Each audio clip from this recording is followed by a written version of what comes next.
নমস্কার বন্ধুরা, আজ আমি চলে এসেছি নতুন একটা রেসিপি নিয়ে। প্রত্যেক দিন প্রত্যেকটা আলাদা আলাদা রেসিপি আর নতুন নতুন রেসিপি আপনারা সবাই জানেন। আজকে আমি বানাবো ডিমের ডেভিল। সেজন্য আগে আমার একটা শুকনো মশলা লাগবে, গুঁড়ো মশলা। সেই জন্য আমি 4টে শুকনো লঙ্কা, 1 চামচ, হাফ চামচ মৌরি, ছোটো চামচেরই সব কিন্তু, জিরে, ধনে, 4-5টা এলাচ আর দারচিনি, এই যে এইটুখানি, 2-2.5 টুকরো নিয়ে নিয়েছি। এটা ড্রাই রোস্ট করবো। কড়াইয়ের মধ্যে দিয়ে দিচ্ছি। ধিমে আছে কিন্তু এটা করতে হবে।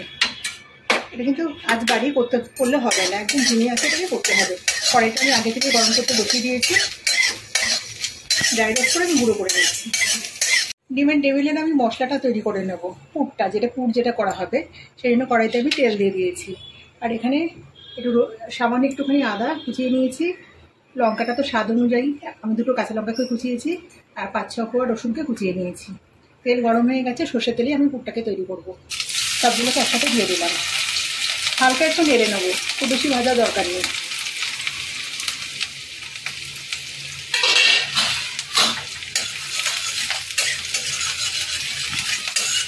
গ্যাসের ফ্লেমটাকে আমি মিডিয়ামে রেখেছি, খুব হাই কিন্তু করবো না, তাহলে কিন্তু পুড়ে যাবে। হালকা নেড়ে নিয়েছি।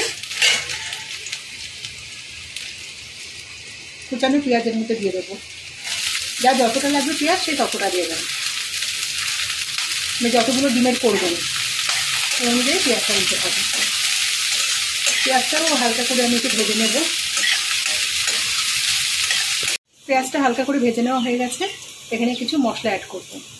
ছোটো চামচে 1 চামচ ধনের গুঁড়ো দিলাম, আর দেবো হলুদের গুঁড়ো দেবো। হলুদ গুঁড়ো দেবো পরিমাণ যার যতটা লাগবে, খুব বেশি দেবো না। আর দেবো একটুখানি কাশ্মীরি লঙ্কার গুঁড়ো, রেড চিলি পাউডার, এটাও অল্প করেই দেবো। ভালো করে আবারও নেড়ে চেড়ে নেব। ভালো করে মিশিয়ে নিয়েছি। এখানে আমি আলু সেদ্ধ করে রেখেছি। এই সেদ্ধ করা আলুগুলো হাত দিয়ে ভেঙে ভেঙে এর মধ্যে দিয়ে দেবো। আলুটা দিয়ে একটুখানি মিশিয়ে নিয়েছি বন্ধুরা। এবার এর মধ্যে দিয়ে দেবো, কিন্তু আমি কিন্তু এখনো লবণের ব্যবহার করিনি। আমি এখানে প্লেন লবণ দেবো না, বিট লবণ দেবো।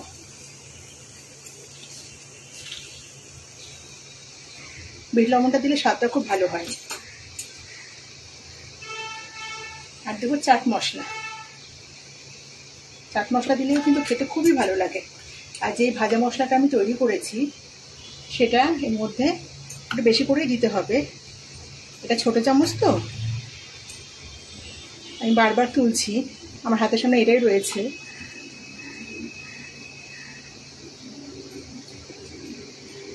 ছোটো চামচে 4 চামচ আমি দিয়ে দিলাম। ভালো করে নেড়ে চেড়ে মিশিয়ে নেব। পুর কিন্তু আমাদের প্রায় রেডি। পুরটা আমার রেডি। এটাকে আমি ঠান্ডা করে নেব। না দাদা, পুরটা ঠান্ডা হয়ে গেছে। আর এখানে আমি 3টে ডিম সেদ্ধ করে নিয়েছি। যার যতগুলো লাগবে সেই অনুযায়ী ডিম সেদ্ধ করবেন।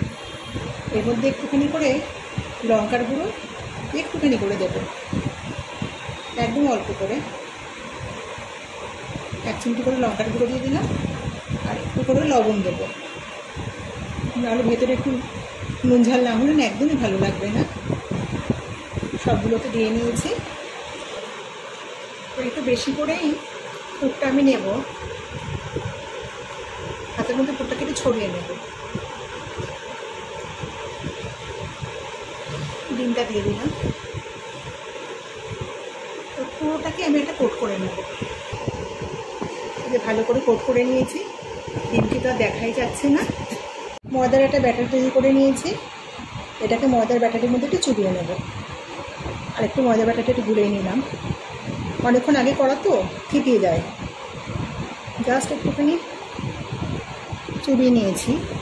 আর এখানে ব্রেড ক্রাম্বস নিয়ে নিয়েছি।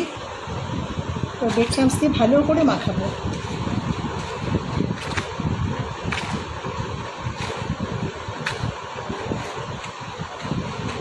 খুব ভালো করে মাখাতে হবে কিন্তু।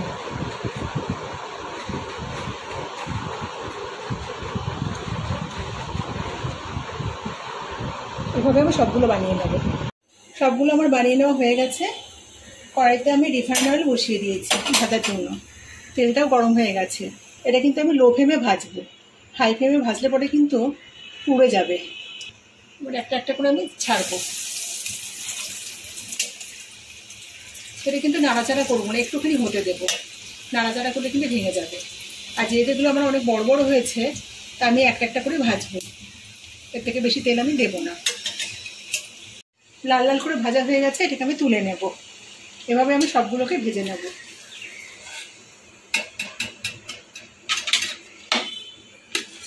দেখুন বন্ধুরা কত সুন্দর হয়েছে। এই বৃষ্টির দিনে সন্ধ্যাবেলায় বলুন বা বাড়িতে কোনো গেস্ট এলে, অতিথি আপ্যায়নের জন্য কিন্তু একদম খুব সুন্দর খাবার, আদর্শ খাবার। দেখুন বন্ধুরা, আপাতত আমি 3টে ভেজেছি, কারণ আমার যে কটা লাগবে সে কটাই ভেজেছি। কত সুন্দর হয়েছে, আর দেখতে যত সুন্দর হয়েছে খেতে কিন্তু খুবই টেস্টি হয়। এটা কিন্তু ইভিনিং স্ন্যাক্সের জন্য একেবারে অনবদ্য খাবার, বা বাড়িতে কোনো গেস্ট এলো তাকে আপ্যায়নের জন্য, বা সন্ধ্যাবেলা বাচ্চাদের বায়না মেটানোর জন্য খুব সহজভাবে কিন্তু হাতে 10টা মিনিট সময় থাকলে বানিয়ে দেওয়া যায়। রেসিপিটা কেমন লাগলে অবশ্যই কমেন্টে জানাবেন, আর রেসিপিটা ভালো লেগে থাকলে একটা লাইক দেবেন। আর যে সমস্ত নতুন বন্ধুরা এখনো চ্যানেলটাকে সাবস্ক্রাইব করেননি তারা কিন্তু অবশ্যই চ্যানেলটাকে সাবস্ক্রাইব করবেন।